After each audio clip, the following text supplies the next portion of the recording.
دا چې په دې نږدې را روانو څو ورځو کې به ډېر ژر د افغانستان شپږیزه کرکټ لیګ پیل شي.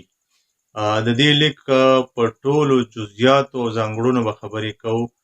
هغه لوبغاړي چې میاشتې او کلونه په دې انتظار هم وو چې د افغانستان د شپږیزه کرکټ لیګ برخه به شي او خپله وړتیا به وښیي او د خپلې وړتیا له لارې به د افغانستان ملي لوبډلې ته لاره پیدا کړي. هغه نوملړ به هم شریکوو. تر ټولو بهتره خبره ده چې سږکال په شپږیزه لیګ کې د افغانستان مشهورې څېرې کومې چې د نړۍ په بېلابېلو لیګونو کې لوبېږي، نو دا ځل د دې شپږیزې نهم پړاو لیګ دی. د دې برخوال دي لکه راشد خان، محمد نبي، فضل حق فاروقي، عظمت الله عمرزی او ځینې نور لوبغاړي چې تر ډېره په بهرنیو لیګونو کې ورته لومړیتوب ورکول کېږي.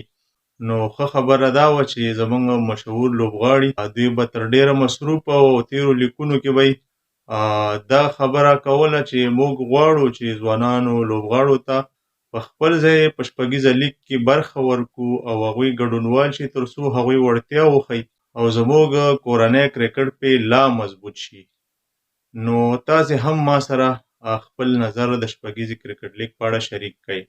هغه لوبغاړي چې ډېری مینوال وي په بېلابېلو فیسبوک پاڼو او دغه شان سوشل میډیا باندې ډېره زیاته یادونه کړې چې سږکال د شپږیزې لیګ برخوال نه دي جوړ شوي. په دې کې ډېری مینوالو د شفیق الله شفق د کورني کرکټ راستنېدو ته ډېره زیاته تمه ښودلې وه. دغه شان وفادار مومن هم په سږکال شپږیزه لیګ کې میش شوی. د دې ترڅنګ بهار علي شینواری، جلات موسازی، احسان جنت، محمد شهزاد، آفتاب علم، عبدالله عادل، شوکت زمان، وحید شفق، تمیم سرخرودي، اصغر اتل او ځینې د نورو لوبغاړو یادونه هم شوې. اوس راځو د شپږیزې د لیګ د ټولو لوبغاړو نوملړ درسره شریکوو.